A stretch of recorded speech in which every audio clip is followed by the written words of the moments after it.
Olá, queridos irmãos, graça e paz. Como é que vai essa gente amiga? Vocês continuam firmes, fortes e bonitos no Senhor, não é mesmo?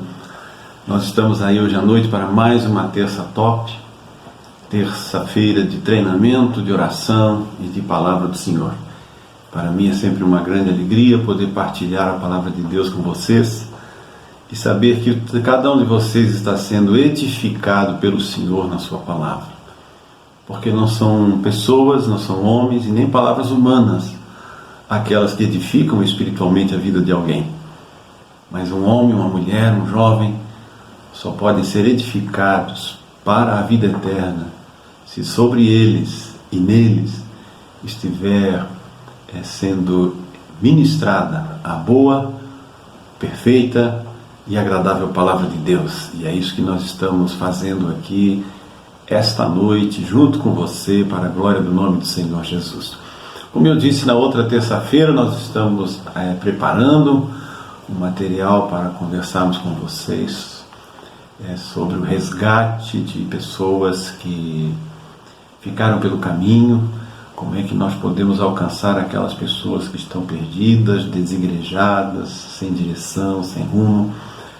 Mas hoje ainda eu queria meditar com você numa palavra que está em Marcos, no capítulo 11.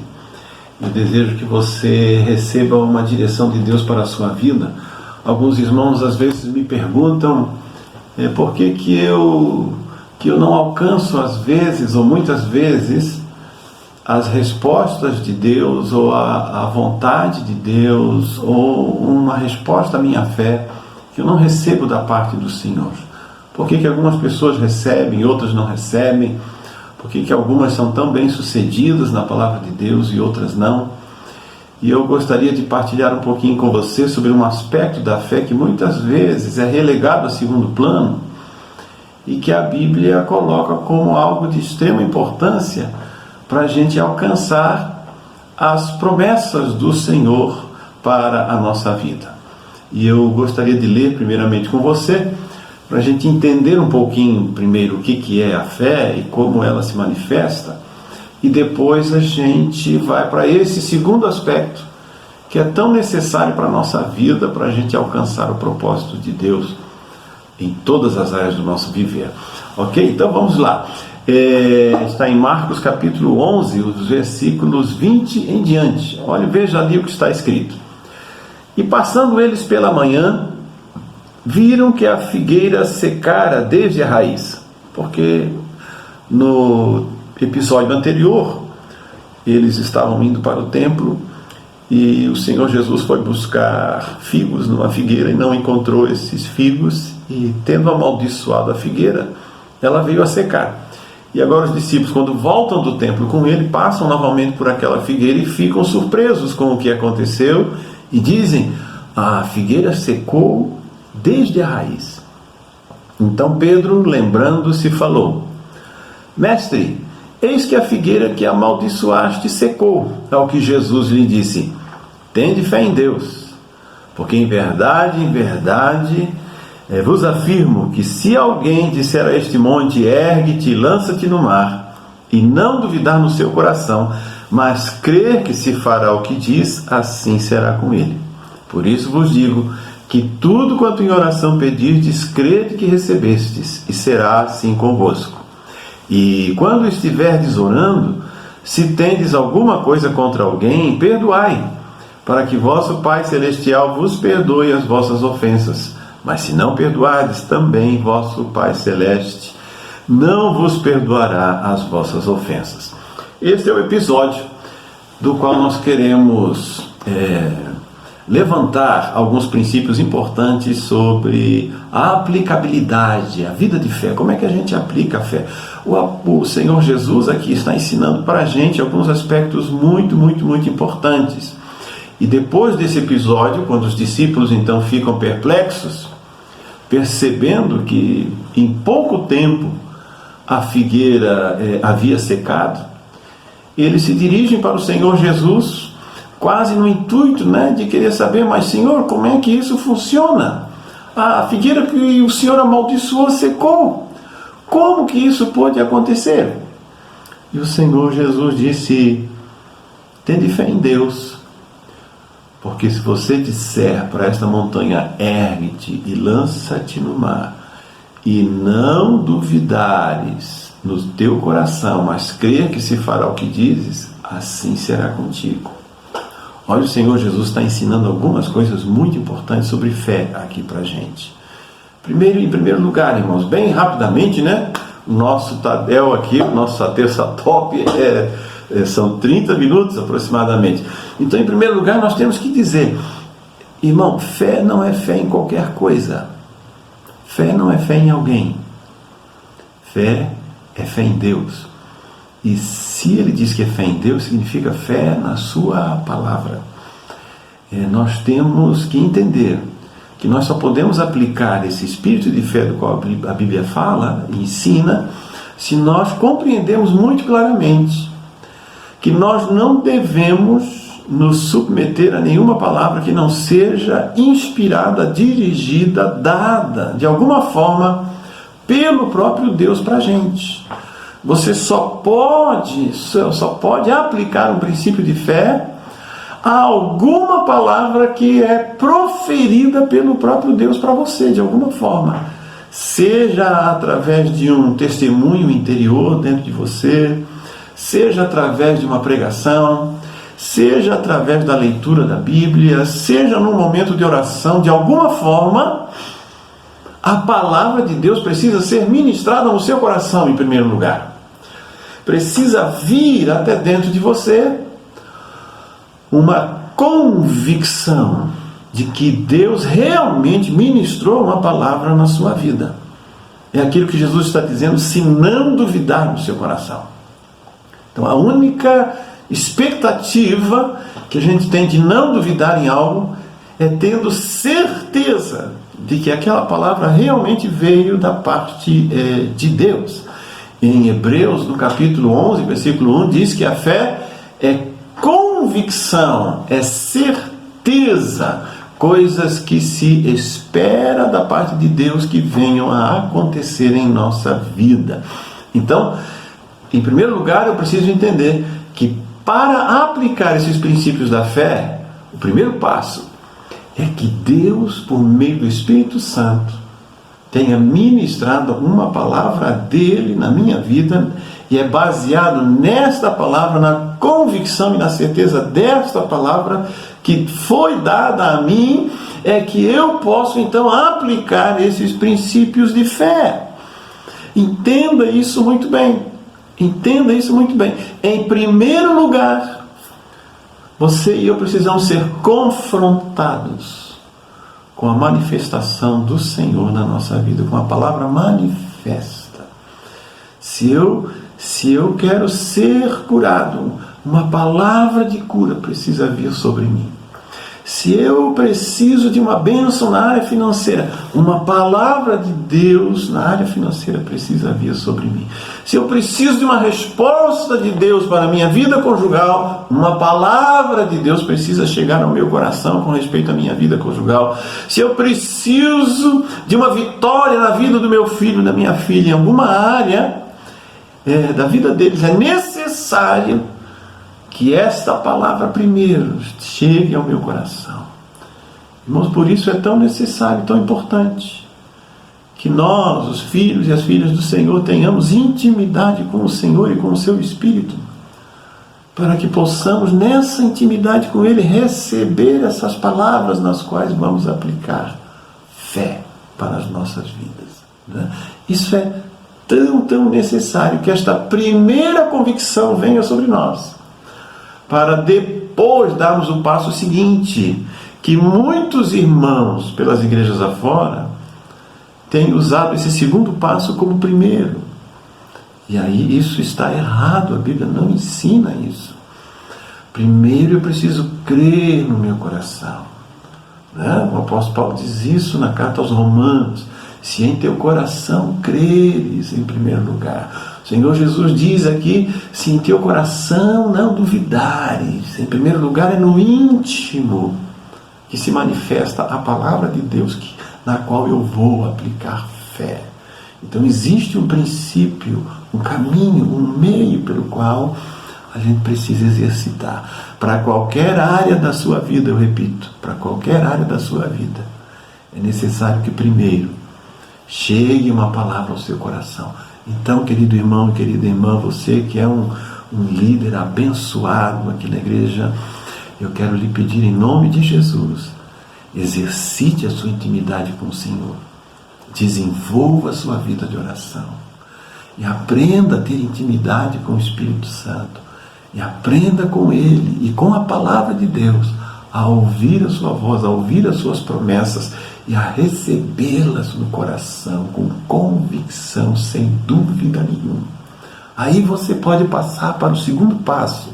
O segundo passo diz se disser a montanha, ele falou, né? Não tendo duvidado no coração, tendo certeza de que aquela palavra foi dada para ela.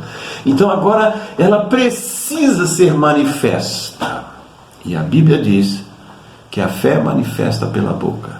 Se em teu coração creres e com a tua boca confessares, serás salvo. Em 2 Coríntios, o apóstolo Paulo diz, no capítulo 4, ele diz, nós cremos, por isso falamos. Então, a convicção do coração, ela está sempre ligada de alguma forma à sua manifestação. Também em Hebreus, no capítulo 11, nos versículos 2, 3 e 4, ali também o autor de Hebreus ensina que todo o universo foi criado pela palavra de Deus. Pela palavra de Deus. Então, em João, no capítulo 1, diz que o universo todo foi criado pela palavra de Deus. E a palavra de Deus é o próprio Senhor Jesus. Então, quando nós manifestamos algo que foi dado no nosso coração, nós vamos manifestar o próprio poder e o nome, a presença do Senhor Jesus. Em João chega a dizer que todo o universo foi feito por meio dele e sem ele nada do que foi feito se fez. Então, Deus não faz nada sem a sua palavra manifesta.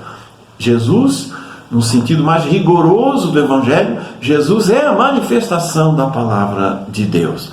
E no sentido prático, a palavra de Deus é aquela que Ele fala. Então, quando Ele dá uma palavra para nós, no nosso coração, e nós a recebemos no nosso coração, agora somos chamados a falar esta palavra. Então esse é o momento de falar, de manifestar, de ordenar a bênção, de ordenar a cura, de ordenar a mudança no casamento, de ordenar a transformação do seu filho e da sua filha, de ordenar toda forma de manifestação de Deus em qualquer área, mas naquela área que o Senhor falou com você intimamente, então você manifesta. Mas, pastor, e aqui está um segredo importante. Mas, pastor, muitas vezes eu recebo uma palavra no coração, eu tenho convicção dela, eu a manifesto, eu falo, mas aquilo não se concretiza. Pois é, em nenhum lugar na Bíblia está dito ou está afirmado o tempo necessário para que aquilo que eu estou afirmando da palavra de Deus, aquilo que eu estou crendo e falando, em nenhum lugar está afirmado um tempo específico para que a resposta venha. Nós não temos em nenhum lugar da Bíblia uma afirmação dizendo, faça isto, e isto vai acontecer em 15 minutos, isto vai acontecer em 6 horas, isto vai acontecer quando você chegar em casa, isto vai acontecer dentro desta semana, daqui a 15 dias ou daqui a um mês. O Espírito Santo não revela estas coisas de maneira objetiva. Ele as revela e as ensina por meio da nossa perseverança. Aos Hebreus, o autor de Hebreus diz assim, olha o que ele diz aqui, com efeito tendes necessidade de perseverança, Hebreus 10, 36, para que, havendo feito a vontade de Deus, alcanceis a promessa. Tendes necessidade de esperança, de perseverança, para alcançar a promessa. Ora, querido irmão e querida irmã, há diversas palavras na Bíblia que deixam entender e entrever, dentro do ensino, que há um tempo, um período entre a minha manifestação da fé e a concretização daquela promessa que foi dada para a gente. Por exemplo, a promessa da salvação, ela foi dada a nós e nós precisamos ter a perseverança até a morte. O Senhor Jesus mesmo disse, no Apocalipse, em outras passagens, que vai herdar a salvação aquele que for perseverante até o fim. Ser fiel até a morte, e dar-te-ei a coroa da vida. Então eu não posso viver a vida cristã apenas até um trecho do caminho, eu tenho que ir até o final.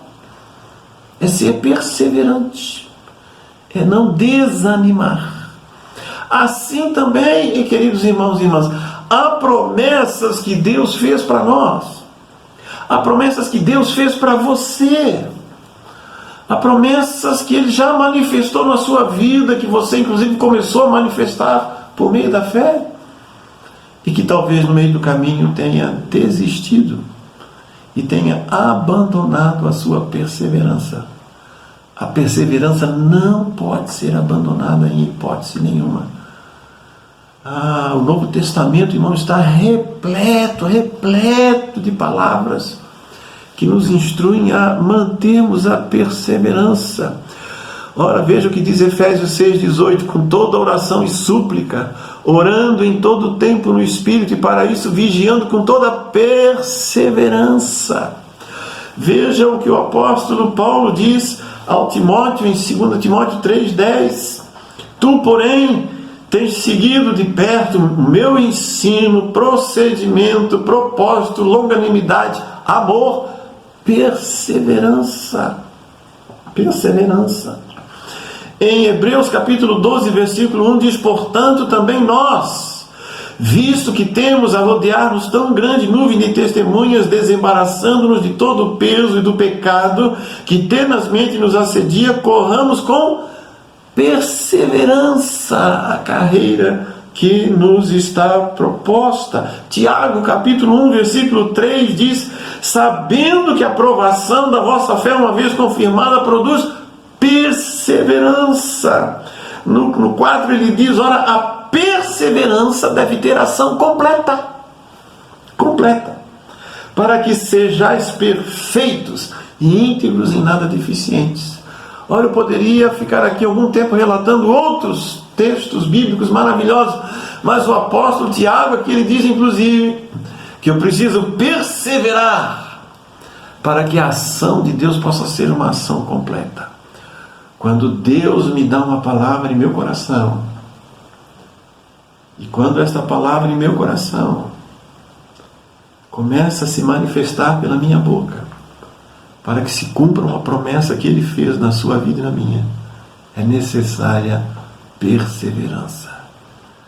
Talvez eu tenha que ficar perseverando nesta palavra um dia, uma semana, um mês, um ano, eu não sei.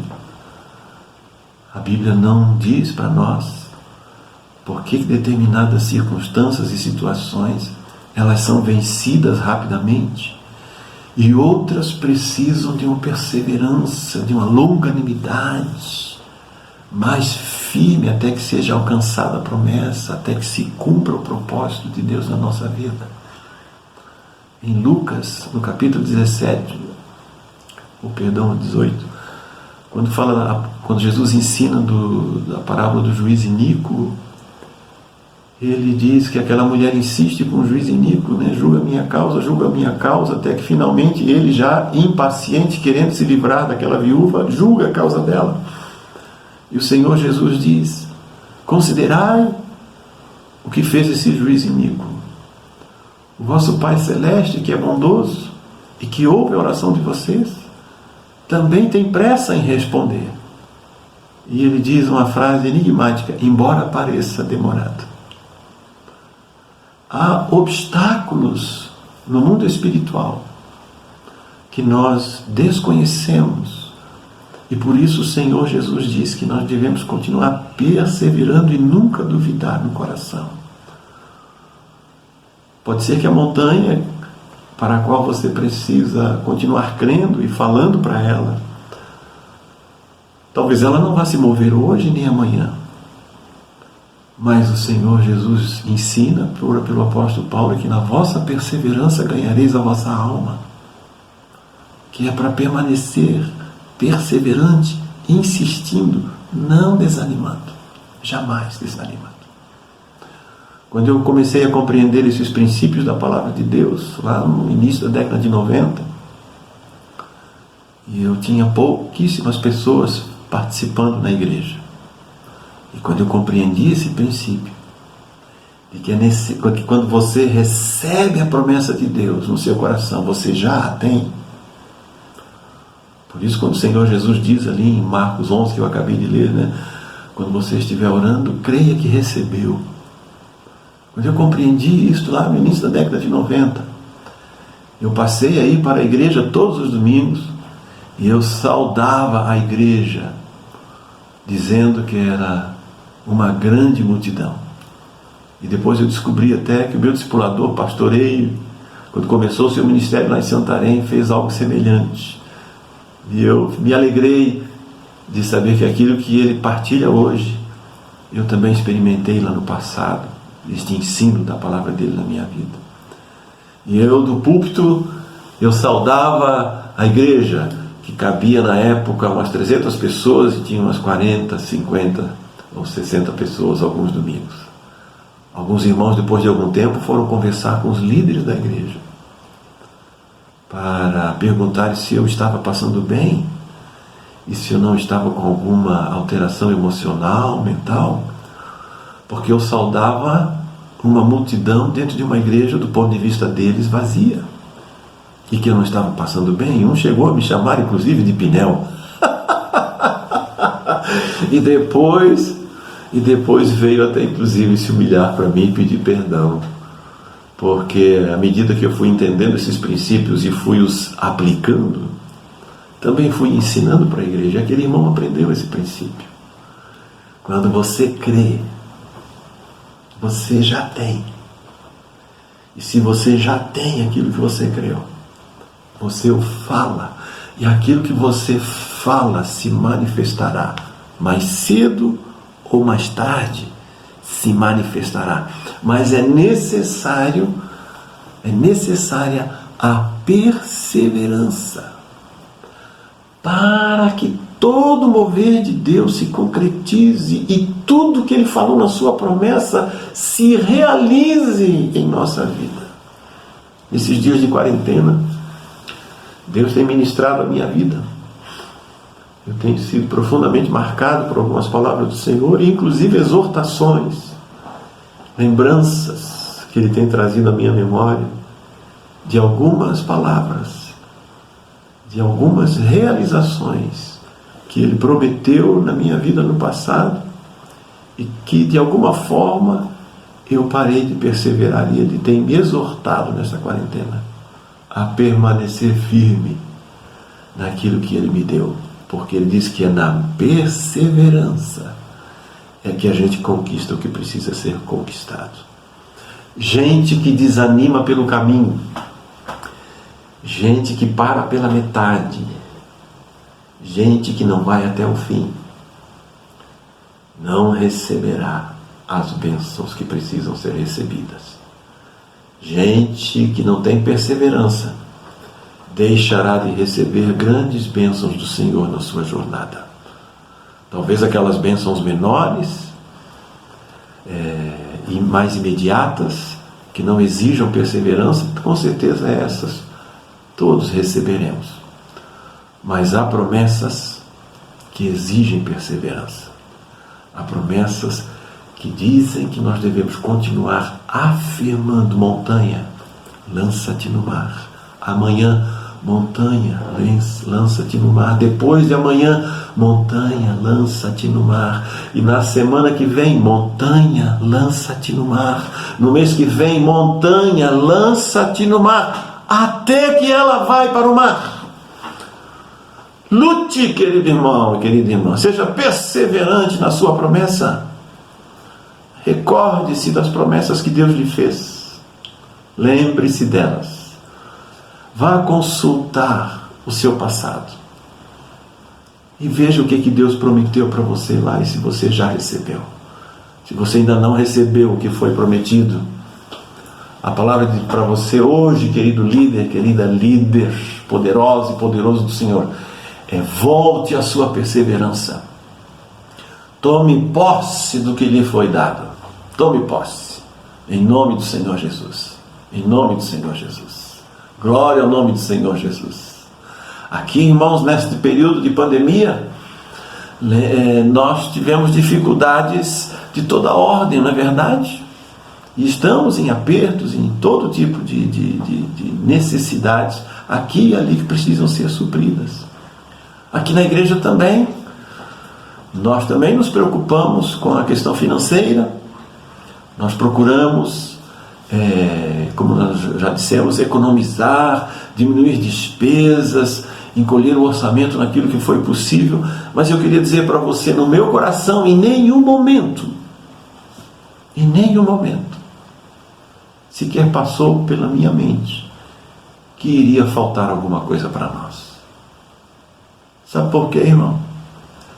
Se você se lembra, há quase 2 anos atrás, no início do ano passado, final do ano retrasado, início do ano passado, eu falei para a igreja que Deus tinha dado uma promessa de que iria prosperar a nós grandemente e que iria nos abençoar e que não nos faltaria nada. E ele disse ainda mais que aqueles que permanecessem perseverantes na sua fidelidade, também nesta área financeira, para com o reino de Deus, também seriam abençoados e lhe seria multiplicado. Por isso eu sei, irmãos, que não vai nos faltar nada. Deus nos abençoará grandemente, vai abençoar você. E se a sua vida financeira está em aperto, está em dificuldade, eu queria pedir, não se desespere, irmão. Não entre em desespero.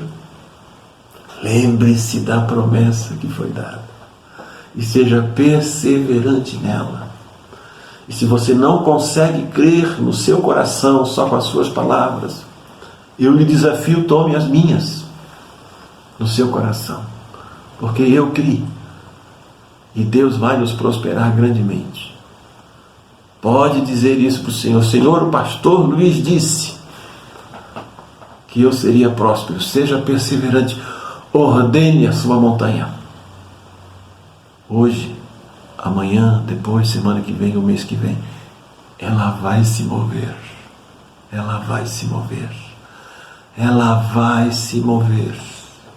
Porque o Senhor prometeu que se você não duvidar no seu coração e ser perseverante, fazendo a vontade de Deus, você colherá a promessa que Ele lhe fez.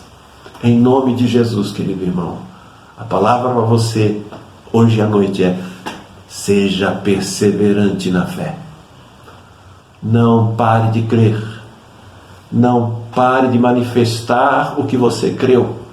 Porque aquilo que você creu vai se concretizar na sua vida, vai se concretizar na sua casa, vai se concretizar na sua história, a história do seu casamento, a história da sua família, a história da sua vida, não estão entregues à própria sorte. Exercite a sua fé com perseverança, até que ela se cumpra.